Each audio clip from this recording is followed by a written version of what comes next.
اگر کسی نے بیٹی کی تربیت کی، اگر کسی نے اپنے بیٹے کی تربیت کی تو یہ کتنا بڑا فائدہ ہوگا، یہ آنے والی نسلوں کی تربیت ہوگی، حضور کی امت کی تربیت ہوگی۔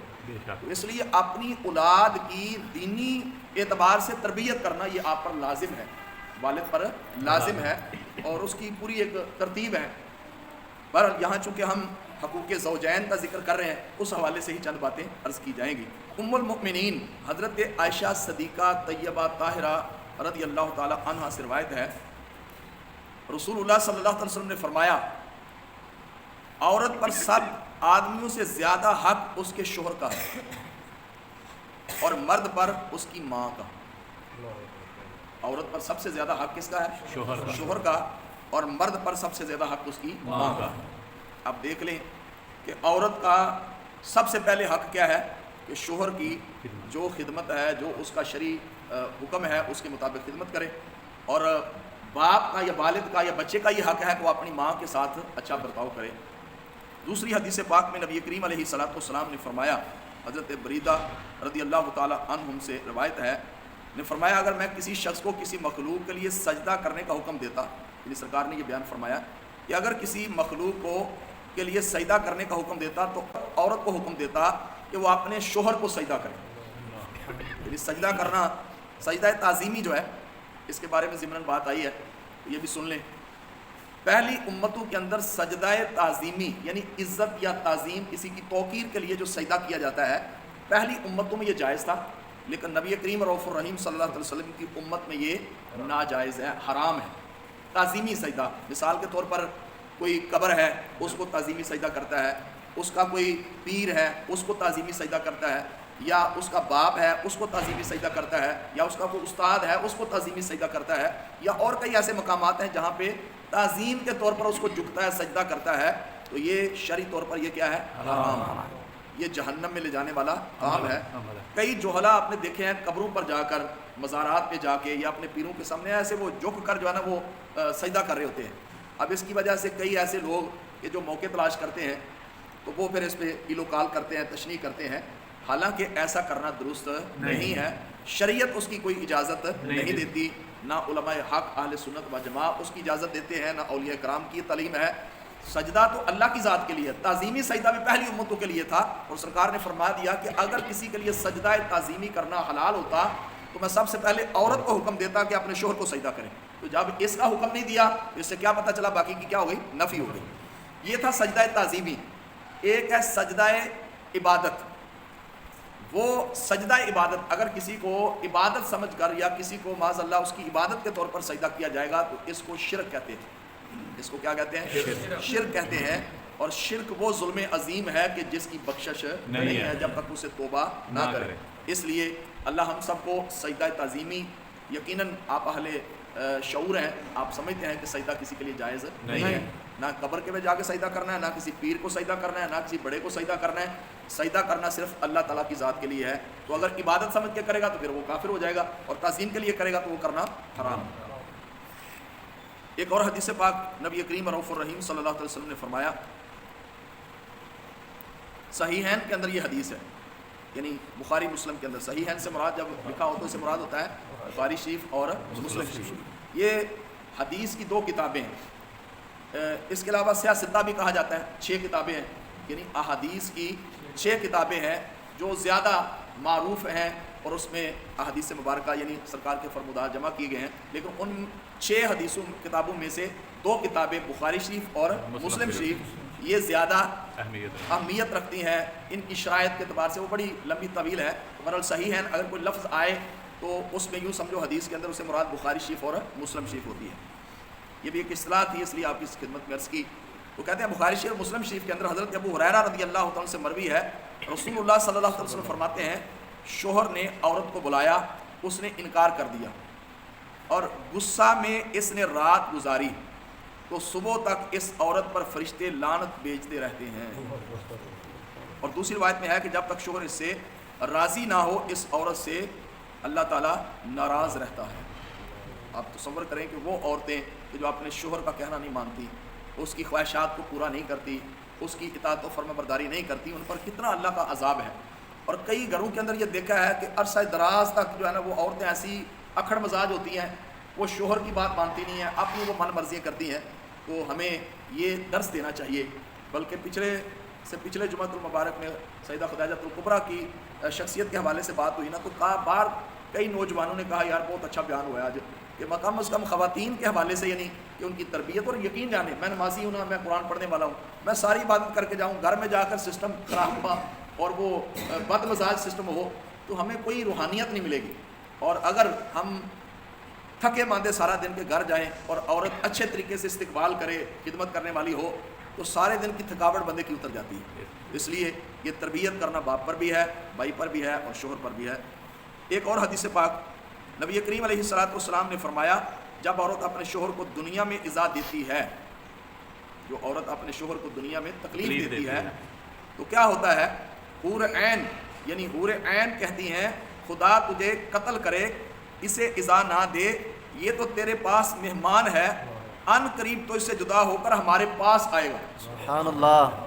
بشرطے وہ بندہ نیک ہو۔ نیک آدمی کو اگر اس کی عورت اکڑ مزاج ہے اور اس کو تکلیف دیتی ہے، تو فرمایا جنت کی حوریں اس کو کہتی ہیں کہ اس کو تکلیف نہ دے، یہ تو چند روز کا مہمان ہے، اس نے ہمارے پاس آنا ہے، ہم اس کی ازواج مطہرات ہیں، یعنی پاک بیوی ہیں، تو یہ نیکوکار کے لیے جنت میں انعام ہے۔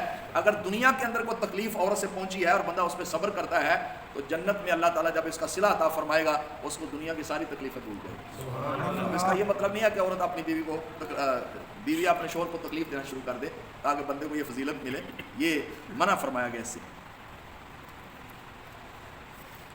ایک اور حدیث پاک نبی کریم رؤوف الرحیم صلی اللہ علیہ وسلم نے فرمایا، رسول اللہ صلی اللہ علیہ وسلم نے فرمایا کہ شوہر کا حق عورت پر یہ ہے کہ اپنے نفس کو اس سے نہ روکے، سوائے فرض کے کسی دن بغیر اس کی اجازت کے روزہ نہ رکھے، اگر ایسا کیا یعنی بغیر اجازت روزہ رکھ لیا تو گناہ گار ہوئی، اور بدون اجازت اس کا کوئی عمل مقبول نہیں، یعنی اس طرح اس کا کوئی عمل مقبول نہیں۔ اگر عورت نے کر لیا تو شوہر کو ثواب ہے، اور عورت پر گناہ اور بغیر اجازت اس کے گھر سے نہ جائے، اگر ایسا کیا تو جب تک توبہ نہ کرے اللہ اور فرشتے اس پر لعنت کرتے ہیں۔ عرض کی گئی اگرچہ شوہر ظالم ہو، فرمایا اگرچہ ظالم ہو، یعنی اس میں ہمیں اپنی بچیوں کی تربیت کرنی چاہیے کہ اگر شوہر زیادتی بھی تھوڑی بہت کرتا ہے، سختی بھی کرتا ہے، تو تم نے اس پر صبر کرنا ہے، اور اس صبر کے بدلے میں اللہ تعالیٰ جنت عطا فرمائے گا۔ یہ حقوق زوجین جب تک ہم نہیں سیکھیں گے، ہم اپنے گھر میں کیسے سکھائیں گے؟ کاش ایسا ماحول بن دے کہ والد اپنی بچی کی تربیت کرے، اور اس کا بہترین طریقہ یہ ہے کہ کسی دینی مدرسے میں بچیوں کو داخل کروائیں، یا کوئی ایسی معلمہ ہو کہ جو بچوں کی تربیت کرنے والی، اس کا ٹائم لے کر گھر میں اس کی تربیت، اپنے خاندان کی بچیوں کو اکٹھا کر کے، اگر کوئی معلمہ اچھی مل جاتی ہے، اگر آپ کی بچیوں کو جیسے بچوں کو قرآن پڑھاتے ہیں ایسے بچیوں کو بھی قرآن پڑھانا چاہیے۔ اور کتنا بڑا صدقہ جاری ہے، اگر بیٹی قرآن صحیح پڑھی ہوگی اور اس کی دینی تربیت کی ہوگی، تو میں سمجھتا ہوں اس گھر میں مدینہ ہو جائے، سبحان اللہ، برکتیں ہوگی۔ اگر ماں اگر پڑھی لکھی ہو نا، اس کی تربیت ہو، تو یقین جانے وہ سارے خاندان کو لے کے چلتی ہے۔ تو اپنی بچیوں کی تربیت کے حوالے سے سکول کالج کا ایسا ماحول نہیں ہے، جیسے ہم کہتے ہیں نا بس سکول میں داخل کروا دو، آج کل تباہی مچ گئی ہے، اور یقین جانے شاید 70% کوئی ایسے لوگ ہوں گے کہ جو اپنے بچیوں کے معاملے میں پریشان ہیں۔ دیہاتوں میں کچھ اور ماحول ہوتا ہے، شہروں میں آپ چلے جائیں، جو کالج یونیورسٹی کے اندر پڑھنے والے بچی ہیں نا، ان کا مائنڈ اوپن ہو جاتا ہے، وہ اپنے باپ کی متحد نہیں آتی، وہ انہوں نے ایسا پڑھا ہی ایسا ہوتا ہے نا، ان کی تربیت ہی ایسی ہوتی ہے، تو وہ پھر اپنی مرضی سے نکاح کرے گی، اپنی مرضی سے معاملات کرے گی، اور کئی ایسے شریف و نفس والد ہیں، خاندان والے ہیں، اس کی ناک کٹوا دیتی ہے۔ تو یہ باپ بعد میں روتا ہے، اس کو رونا اپنی عقل پہ چاہیے۔ بھائی اس کو پہلے سوچنا چاہیے تھا کہ جس ماحول، کس کلچر کے اندر میں اپنی بیٹی کو بھیج رہا ہوں، کیا اس میں شرعی پردہ ہے؟ اور اس میں کیا ہوتا ہے کہ جناب مخلوط سسٹم ہوتا ہے نا۔ آپ جیسے دیکھیں کالجز بہت، شاید کوئی اکا دکا یونیورسٹی ایسی ہوگی جس میں صرف وہ مین یعنی فیمیل سسٹم ہوگا کہ پڑھانے والی پڑھنے والے ساری ہی یعنی کہ وہ فیمیل ہوں، ورنہ عام طور پر آپ جتنے بھی ہمارے یہ ڈسکا سے لے کے پسور سے ڈسکا جتنے کالج دیکھ لیں مخلوط سسٹم ہوتا ہے۔ تو مجھے بتائیں دائرہ ایک بچی جوان ہے، بالغ ہے، اس کے سامنے ایک ٹیچر کھڑا ہو کے پڑھائے گا تو کیا کیا اس کی حرکات ہوں گی، کیا کیا اس کے معاملات ہوں گے۔ بلکہ مخلوط سسٹم کالج یونیورسٹی کے اندر رکھا جاتا ہے کہ داخلے کم آتے اگر نہ رکھیں گے، اور نوجوانوں کی خواہش یہ ہوتی ہے، بچیاں بھی ایسے ہیں، اس لیے بڑا ہمارا معاشرہ لٹ گیا ہے، مسلمان کی تربیت یقین جانے خراب ہو گئی ہے، کہ جو ہمارے گھروں کے اندر ہماری بچیوں کی تربیت ہونی چاہیے تھی، ہم بنیاد اس کی خراب کر دیتے ہیں۔ اور الحمدللہ ایسے ابھی بھی جامعات ہیں، جہاں پہ بچیوں کی دینی تربیت کی جاتی ہے. یہ پہلے آپ کو اچھے طریقے سے چھان پٹک کر لینی چاہیے کہ بھائی واقعی یہاں پہ تربیت بھی ہوتی ہے, کوئی قاری صاحب تو نہیں پڑھانے والے, کوئی میل تو نہیں پڑھانے والے, یعنی اس میں فیمیل سارا سسٹم ہو اور اس میں پردے کے سارے معاملات ہوں. تو میں سمجھتا ہوں اپنی بچیوں کو دین سکھانا چاہیے. قسم با خدا اس کو کالج پڑھا کے, یونیورسٹی پڑھا کے, ٹیچنگ یا دنیا سے بڑی ڈاکٹر بنا کے آپ ساری عمر بے پردگی اسے کروائیں گے. اور اس کا یہ مت سمجھیں کہ ہمیں اس کا کوئی جناب دنیا کے اندر صلہ نہیں ملے گا. ہر بندے کی خواہش میری بیٹی ڈاکٹر بنے. آپ کو پتہ ہے کہ ڈاکٹر بننے کے لیے اس کی یعنی شرائط, تو کیا میڈیکل سسٹم میں آپ پہ جا کے دیکھیں تو بندہ کانوں کو ہاتھ لگاتا ہے جہاں وہ ماحول بن چکا ہے. مہذب دائرے میں رہ کر وہ جو کام ہوتے ہیں آپ سوچ بھی نہیں سکتے. آپ کبھی سروے کر کے دیکھیں, کسی پوچھ کے دیکھیں جو سرجن ڈاکٹر وہاں ہوتے ہیں, وہاں مخلوط سسٹم جو بچی ہیں ٹریننگ کرتی ہیں, ان کی کیا کیفیت ہوتی ہے. تو یہ میرا ایک درد تھا آپ کے سامنے عرض کرنے کا.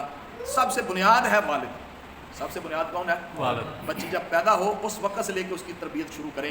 ماں کی گود سے اس کو تربیت ملنی چاہیے. اور سب سے پہلی درسگاہ بیٹی کی کون ہے؟ اس کی ماں ہے, اس کا باپ ہے. اللہ ہم سب کو اپنی اولاد کی دینی تربیت کرنے کی توفیق عطا فرمائے. عقل مند, شعور رکھنے والا, احساس, دل کے اندر وہ ایک درد رکھنے والا بندہ کبھی بھی اپنی بیٹی کو آج کے جیسے اسکول سسٹم ہے, کالج یونیورسٹی کے ماحول ہے, وہاں پہ بھیجنے کے لیے کبھی بھی غیرت مند باپ تیار نہیں ہوگا. اس لیے اس بارے میں آپ اچھے طریقے سے غور ہمیں کرنا چاہیے. آگے اب عورت کے مرد پر کیا حقوق ہیں اس کے بارے میں چند چیزیں ہم سنتے ہیں حدیث پاک کی روشنی میں. ترمذی شریف کی حدیث ہے, ام المومنین ام سلمہ رضی اللہ تعالی عنہا سے روایت ہے کہ رسول اللہ صلی اللہ علیہ وسلم فرمایا, جو عورت اس حال میں مری کہ شوہر راضی تھا وہ جنت میں داخل ہو گئی. سبحان اللہ. نماز نہیں, روزہ نہیں, حج نہیں, وہ علیحدہ عبادت ہے, اور نہ اس کا شوہر اس سے راضی تھا, وہ جنت میں چلی گئی. کتنا آسان ہے اس کے لیے. ایک اور حدیث پاک بحیقی شریف کی شعب الایمان میں جابر رضی اللہ تعالیٰ سے روایت ہے کہ نبی کریم علیہ الصلوۃ والسلام نے فرمایا, 3 شخص ہیں جن کی نماز قبول نہیں ہوتی. 3 بندے ایسے ہیں جن کی نماز قبول نہیں ہوتی. ہم نماز پڑھ رہے ہوتے ہیں یا دعا کرتے ہیں, قبول ہی نہیں ہوتی. تو کون سے 3 بندے ہیں سنیں. فرمایا ان کی کوئی نیکی بلند نہیں ہوتی. ایک باغا ہوا غلام جب تک اپنے آقا کے پاس لوٹ نہ آئے. یعنی پہلے غلامی کا دور تھا, اگر کوئی غلام, وہ باغی بھی ہوتے تھے, باغ جانے والے ہوتے تھے, اگر وہ بھاگ گیا اس کی بھی کوئی نماز نفل کوئی بھی اللہ کی بارگاہ میں قبول نہیں ہوتا. دوسرا, وہ عورت جس کا شوہر اس پر ناراض ہو, ایسی عورت کی بھی بات قبول نہیں ہوتی. اور نشہ والا جب تک ہوش میں نہ آئے, یعنی نشے والا آدمی جائے جب تک ہوش میں نہ آئے تو اس کی بھی نماز قبول نہیں ہوتی. اب یہاں پہ ایک بات یاد رکھیں, کئی ایسی خواتین ہیں وہ ملنگ بنی ہوئی ہیں. یہ بھی اب ایک لمحہ فکری ہے. ملنگنیاں بنی ہوئی ہیں, وہ غوث پاک کی ملنگنی ہے, کوئی سلطان باہو کی ملنگنی ہے, اور کوئی جناب وہ سخی شہباز قلندر کی ملنگنی ہے. یہ پتہ نہیں نظریہ کیسا ہے. وہ بزرگ تو ساری عمر ان سے دور رہے عورتوں سے, اور یہ جو ہے نا وہ درباروں پہ جا کے وہ فائدہ حاصل کر رہی ہیں. اور میں سمجھتا ہوں گھروں کے اندر بھی وہ کیسا ماحول ہے, وہ شوہر کیسا ہے جو اپنی بیوی کو باہر جانے کی اجازت دیتا ہے. کئی میں نے ایسے دیکھا ہے, آپ دیکھیں سلطان باہو بسیں جاتی ہیں نا تو بندے کم ہوتے ہیں, عورتیں زیادہ ہوتی ہیں, ہے کہ نہیں. کہتے ہیں 7 چکر لگا لیں تو ایک حج کا ثواب, عمرے کا ثواب ملتا ہے. تو اللہ کے بندو, ہمیں یہ سمجھانا چاہیے یار, معاشرے کے اندر یہ چیزیں سمجھانے والی ہیں. یہ کوئی بات نہیں کرتا. ادھر میں نے دیکھا ہے الامان الحفیظ, ہمارے اس گرد و نواح کے اندر جو کلچر ایک چل رہا ہے جناب, کوئی میلہ ہو رہا ہے, کوئی 11ویں ہو رہی ہے, عورتیں بھی بیٹھی ہوئی ہیں, مرد بھی بیٹھے ہوئے ہیں. میں سمجھتا ہوں کہ میلے اب لگتا ہی اس کے لیے, سمجھ لو کہ اس کو مذہبی مجرا کہہ لو, ایسا ہی ہوتا ہے یار. اور کیا ہے, درباروں پہ اب جا کے عورتیں بھی ہیں, جوان لڑکیاں ادھر گھوم رہی ہیں, ادھر لڑکے دو رہے ہیں, ادھر کام کیا ہے ان کا پہ. یہ لمحہ فکری ہے. یہ کوئی بد عقیدہ بات کرے نا تو ہم کہتے ہیں یہ ہو گیا وہ ہو گیا. ان کے عقائد اپنی جگہ ہے, لیکن یہ ہمیں تو سوچنا چاہیے نا. اس پر کوئی کرنے کے لیے تیار ہی نہیں ہے. اچھے خاصے نمازی بھی کہتے ہیں چلو لنگر پہ کھاؤں گا, لنگر مل رہا ہے تو بس ٹھیک ہے, آگے جو مرضی, چاہے وہ متحر بابا ہو, چاہے وہ جناب ڈھول بجانے والا ہو, چاہے وہ لڑکیاں. اور کئی ایسے ملنگ ہیں جنہوں نے ہمیں اہل سنت کو بدنام کر دیا. کو نوری پوری والا سرکار ہے, اتنیاں لمیوں نے لٹا رکھیاں نے, نحوست ہے, پتہ نہیں کئی دن سے غسل نہیں کیا, جواں سر چپیاں نے. مقصد ایسے لوگوں سے ہمارا کوئی تعلق نہیں, اور ہمیں اپنی خواتین کو سمجھانا چاہیے. اور یہ جو جعلی ڈبہ پیر ہیں, انہوں نے لوٹ لیا ہمارے معاشرے کو. ہماری سب سے زیادہ ان کے درباروں کو جو پروان چڑھانے والی ہیں وہ خواتین ہوتی ہیں. بندہ بھوکا مرن ڈیا ہے اور سارا گھر کا جو اٹھا کے جناب وہ پیر صاحب کو دے آئیں، کالا پیلا کرنے والا ہے وہ اس کا یہ اس کا وہ لگائی بجائی کرتے رہتے ہیں۔ یہ ہماری تربیت کا حصہ ہے۔ تو اللہ کرے ہمارے گھروں کے اندر شریعت کا ماحول نافذ ہو جائے اور نبی کریم علیہ الصلوۃ والسلام کی سنت مبارکہ ہمارے گھروں کے اندر عام ہو جائے۔ اچھا، شادی کے حوالے سے ذرا سینے پہ ہاتھ رکھ کے ذرا سنیے جگہ۔ آج ہمارے معاشرے کے اندر جو رسم و رواج ہے، جو رسم و رواج ہے، بڑے بڑے دنا قسم کے لوگ اور بڑے بڑے گریجویٹ قسم کے لوگ کلچر کے اعتبار سے آ کے، رسومات کے اعتبار سے بڑے بڑے میں نے دیکھے ہیں پلوان جو ہے گر جاتے ہیں۔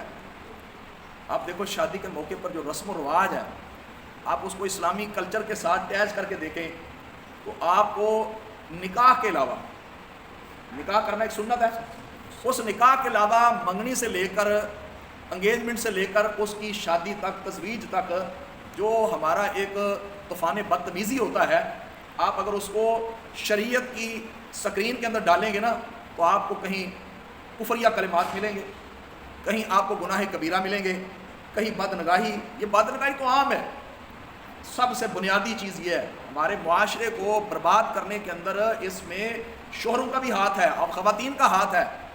میں کہتا ہوں ساری عمر اس بچی کو اس پردے میں رکھا ہے، یار اس بچی کو پردے میں رکھا ہے، کسی غیر محرم کی نظر نہ پڑے، اس کو باہر نکلنے کی اجازت نہیں، اس کے پورے، لیکن شادی والے دن اس بچی کو، اپنی بیٹی کو بناؤ سوار کر کے سارے مجمع کے سامنے اس کو نشر کرتے ہیں۔ یہ کوئی غیرت مند انسان کر سکتا ہے؟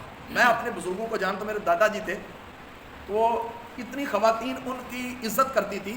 یہ سمجھ لو کہ 30 سال پہلے، 35 سال پہلے کی بات میں عرض کر رہا ہوں، 40 سال پہلے کی بات عرض کر رہا ہوں کہ خواتین کیا کہتی تھی، وہ فلاں یا شفیع آ گیا ہے، عورتیں پردہ کر لیتی اور بچیاں شرم کے مارے سامنے نہیں آتی تھی۔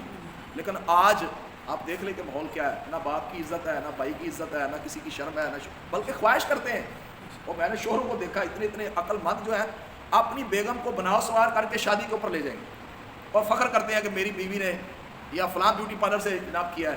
میں اس لیے پہلے عرض کیا تھا کہ ذرا دل پہ ہاتھ رکھیے گا، اس میں شاید ہر دوسرا بندہ ملوث ہوگا، ہر دوسرا بندہ۔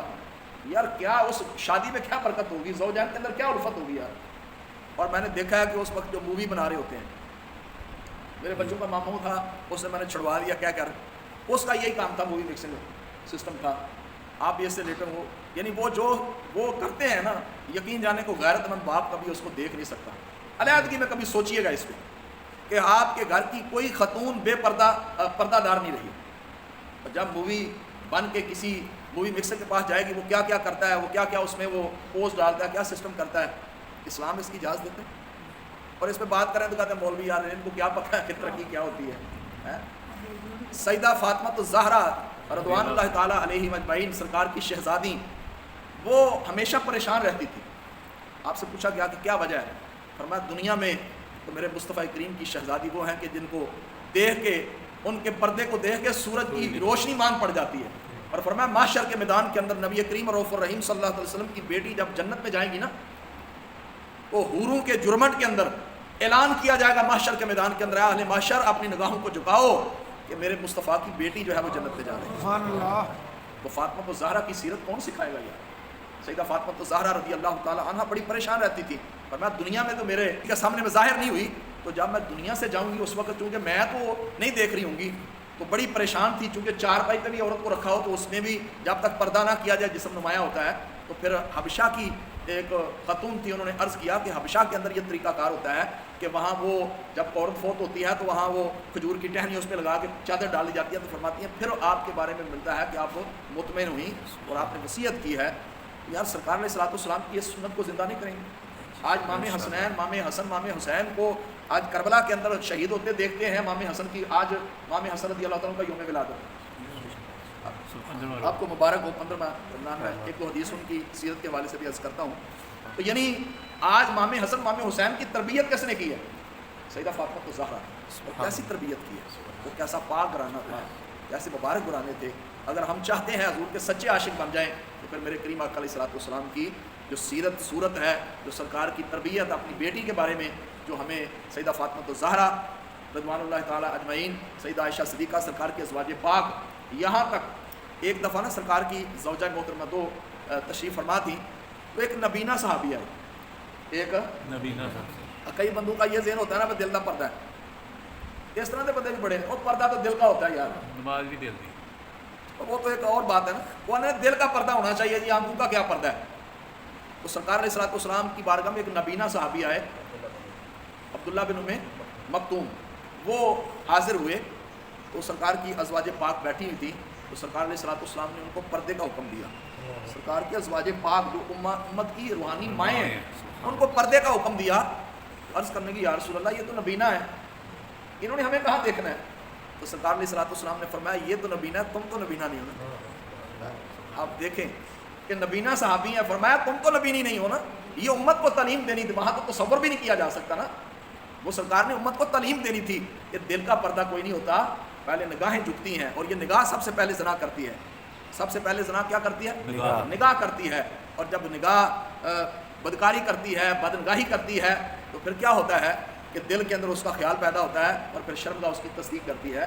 تو اس ٹائم پہ اگر نگاہوں پہ اگر ہماری جھک جائے نا، تو یقین جانیں یہ کئی سالوں کی عبادت سے بڑے بڑے صوفی، بڑے بڑے مولوی، بڑے بڑے مفتی، سارے پردے کے اندر ہمیں 100% شرعی پردے کا نظام اپنے گھروں کے اندر نافذ کرنا چاہیے، اور رسومات کے اندر سب سے پہلے بے پردگی ہے، اور یہ سارا کلچر ہندوؤں سے آیا ہے، کیونکہ ہندوستان بننے سے پہلے برصغیر اکٹھے رہتے تھے، اب وہ کلچر چڑھا رہا ہے۔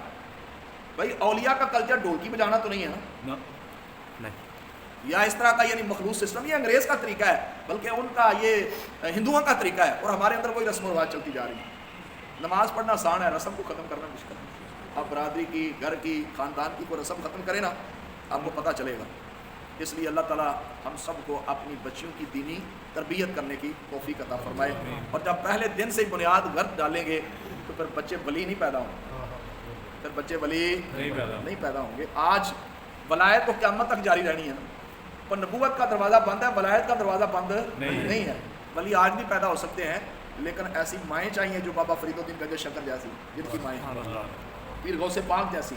آپ اولیاء کی ہسٹری پڑھ کے دیکھیں، ان کی زندگی کے اندر ان کے والدین کی بڑی تربیت ہے، کیونکہ باپ اور ماں سے آگے نسب چلتا ہے، اور ماں اور باپ نیک ہوں گے تو یہاں تک بزرگ فرماتے ہیں کہ 7 پشتوں تک اس نیکی کا اثر جاتا ہے، اور اگر بد ہوں گے تو پھر اس کا اثر بھی آگے کئی نسلوں تک جاتا ہے۔ اس لیے ہمیں اپنی نسلوں کو محفوظ کرنے کے لیے، ان کی تربیت کرنے کے لیے رسم و رواج سے جان ہمیں چھڑانی چاہیے۔ سادہ ماحول کے اندر، سادہ ماحول کے اندر خرچہ بھی کم ہوگا، اب تو ویسے مہنگائی ہو گئی ہے نا، پیسے لوگ قرضہ اٹھا کے رسم و رواج پوری کرتے ہیں۔ شادی کی رسومات اور بھی بڑی کوئی لکھی ہوئی ہیں، پر میں انہی چیزوں پر اکتفا کرتے ہیں کہ اللہ تعالی ہم سب کو، میاں کو اپنی بیوی کے اور بیوی کو اپنے میاں کے حقوق کو جاننے کی توفیق عطا فرمائے۔ آخری حدیث پاک سرکار علیہ الصلوۃ والسلام نے فرمایا تم میں سب سے بہترین وہ ہے، تم میں سب سے بہترین وہ ہے جو اپنی اہلیہ کے بارے میں بہترین ہے۔ اب بیوی سے پوچھ لیں کہ آپ بہترین ہیں، فیصلہ وہ گھر سے آ جائے گا انشاءاللہ۔ اللہ تعالی ہم سب کو عمل صالح کی توفیق عطا فرمائے، اور ایک دوسرے کے حقوق کو ادا کرنے کی توفیق عطا فرمائے۔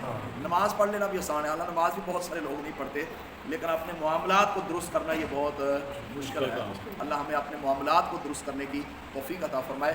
نبی کریم علیہ الصلوۃ والسلام نے 40 سال اپنی زندگی کا کردار پیش کیا، 40 سال، اور اس کے بعد اعلان نبوت فرمایا میری زندگی بچپن گزرا، جوانی گزری، 40 سال بیت گئے ہیں، میری زندگی کے اندر کوئی موقع تو کوئی کفر کہ سارے بت جو ہے کٹھے ہو کے، سارے بڑے بڑے وہ جو سرداران قریش تھے کٹھے ہو کے حضور کی زندگی کے ایک لمحے پر بھی انگلی نہیں اٹھا سکتے۔ حضور نے امت کو تعلیم دی ہے۔ آج پاکستان جھوٹ بولنے کے اندر 3 ملکوں میں سے ایک ملک ہے سب سے زیادہ جھوٹ جہاں بولا جاتا ہے پوری دنیا میں، جتنی 200 سے زائد ممالک میں 128 نمبر دے انصاف ہے۔ تو یعنی ہمارا ملک جو ہے وہ جھوٹ بولنے پہ، حالانکہ پاکستان وہ ملک ہے جس کو فقط اسلام کی بنیاد پر حاصل کیا گیا تھا، تو اس میں جھوٹے سب سے زیادہ ہیں۔ اور میں نے دیکھا چھوٹی چھوٹی باتوں پہ مسجد میں بیٹھ کے لوگ جھوٹ بول جاتے ہیں۔ تو نیت کریں، جھوٹ کی بڑی بربادی ہے، جب بندہ جھوٹ بولتا ہے نا اس کی نحوست سے پھر کئی معاملات خراب ہو جاتے ہیں۔ اللہ تعالیٰ اپنی رحمت کا صدقہ ہمیں جھوٹ سے بھی نجات عطا فرمائے۔ سیدہ شباب اہل جنہ امام حسن امام حسین، امام حسن سرکار کے بڑے نواسے تھے اور امام حسین سرکار کے چھوٹے، یعنی دونوں بھائی تھے۔ امام حسن رضی اللہ تعالیٰ پیدا ہوئے تو سیدہ فاطمہ نے سرکار کی بارگاہ میں پیش کیا. نبی کریم علیہ السلام نے امام حسن کے کان میں اذان پڑھی. سبحان اللہ. کیسے مقام والے، کتنی پیاری ہستی ہیں کہ جن کی کان کے اندر مصطفیٰ کریم نے اذان پڑھی ہوگی اور پھر سرکار نے اپنا لعاب دہن یعنی اپنا لعاب دہن چٹایا. امام حسن کا کتنا مقام ہے. پھر اللہ تعالیٰ نے ان دونوں حسن اور حسنین کو جو شرف عطا کیا تھا نا، امام حسن رضی اللہ تعالیٰ عنہ بڑے بھائی تھے، تو سر سے لے کر ناف تک یا سینے تک سرکار علیہ السلام کے یہ مشابہ تھے. یعنی سرکار کے چہرے کو دیکھ کر یعنی امام حسن کے چہرے کو دیکھ کے سرکار کے چہرے کی یاد آ جاتی تھی. کما حق ہو سرکار کی مماثلت نہیں ہو سکتی، لیکن تشبیہ مصطفیٰ تھے، ان کو دیکھ کے سرکار کی یاد آ جاتی تھی. اور ناف سے لے کر یا سینے سے لے کر پاؤں کے ناخنوں تک امام حسین سرکار کے مشابہ تھے. سبحان اللہ. دونوں ہستیاں ملتی تھیں تو شکل مصطفیٰ بن جاتی. سبحان اللہ. وہ حسن مجتبیٰ سید الاسخیاء، اعلیٰ حضرت نے کیا شان لکھی ہے، وہ حسن مجتبیٰ سید الاسخیاء راکب دوش عزت پہ لاکھوں سلام. سبحان اللہ. میں وہ امام حسن وہ ہے جو اسخیاء سخیوں کے سردار ہیں. اب بہت زیادہ سخاوت فرمایا کرتے تھے، بہت زیادہ لوگوں میں رزق تقسیم فرمایا کرتے تھے. اور فرمایا وہ امام حسن ہے کہ جو راکب دوش عزت پہ لاکھوں سلام. کیا مطلب ہے؟ عزت سے مراد سرکار کی ذات ہے. فرمایا یہ امام حسن وہ ہیں جو سرکار کی پشت مبارک پہ سوار ہویا کیا کرتے تھے، جن کے لیے سرکار اپنے سجدہ کو لمبا کر دیا کرتے تھے. وہ امام حسن اور حسین جن کے بارے میں سرکار نے فرمایا الحسن والحسین سیدہ شباب اہل جنہ کا مقال. فرمایا یہ میرے دونوں شہزادے جنتی نوجوانوں کے سردار ہیں. جب سرکار کی بارگاہ میں امام حسن امام حسین آتے، سرکار ان کو سونگتے چومتے. فرمایا یہ میرے جنت کے پھول ہیں. فرمایا ان سے مجھے جنت کی خوشبو آتی ہے. سبحان اللہ. جنت کی خوشبو آتی ہے. اور حضرت امیر معاویہ صحابہ سرکار کے شہزادوں کا کتنا ادب کرتے تھے. آج کل تو کئی بدبخت وہ سیدنا امیر معاویہ کی شان میں بھی گستاخی کرتے ہیں. امام حسن وہ ہستی ہیں کہ جن کے سامنے حضرت امیر معاویہ ہاتھ باندھ کے نا ادب کے طور پر بیٹھ جاتے تھے. سبحان اللہ. آپ سے پوچھا جاتا بھی اتنا آپ ادب کیوں امام حسن کا کرتے ہیں؟ فرمایا ان کی شکل کو دیکھ کے شکل مصطفیٰ یاد آ جاتا ہے. بیٹے نے کوئی جرم کیا تو باپ پر تو نہیں نہ جائے گا. یہ تو صحابہ کی سرکار کے شہزادوں کے ساتھ محبت تھی. اور سرکار علیہ السلام نے فرمایا جو میرے حسن اور حسین سے محبت کرتا ہے وہ مجھ سے محبت کرتا ہے، اور جس نے حضور سے محبت کی وہ کیا جائے گا؟ جنت میں جائے گا. امام حسن سے پیار ہے. ہاتھ اٹھا کے ہمیں امام حسن سے پیار ہے، انشاءاللہ اپنا بیڑا پار ہے. ہمیں امام حسین سے پیار ہے، انشاءاللہ ہمارا بیڑا پار ہے. تن پک سے پاک سے ہمیں پیار ہے. اللہ ہم سب کو امام حسن امام حسین کی بھی سچی محبت عطا فرمائے. آپ کے صالح ثواب کے لیے 1 مرتبہ الحمد شریف اور 3 مرتبہ کل شریف آپ کوشش فرمائے اپنے گھر کے اندر بھی. آج افطاری کے ٹائم اگر زیادہ اہتمام نہیں کر سکتے، جو آپ نے افطاری بنائی ہے اسی افطاری کو سامنے رکھ کے آپ گھر والے بیٹھ کر امام حسن کی بارگاہ میں یہ درود پاک پڑھ کے سورہ فاتحہ سورہ اخلاص کی تلاوت کر کے تو ان کی روح کو اصالِ ثواب کریں گے. انشاءاللہ العزیز ہمارا ان کے بارگاہ میں ہدیہ پیش ہو جائے گا. اور وہ حسنین کریمین پاک گرانا ہے، سخی گرانا ہے، وہ اپنے کرم سے ہمیں نوازیں گے. اللہ ہم سب کو ان کے لیے صالح ثواب کرنے کی بھی توفیق عطا فرمائے. آمین بجائے نبی آمین صلی اللہ تعالی علیہ وآلہ وسلم.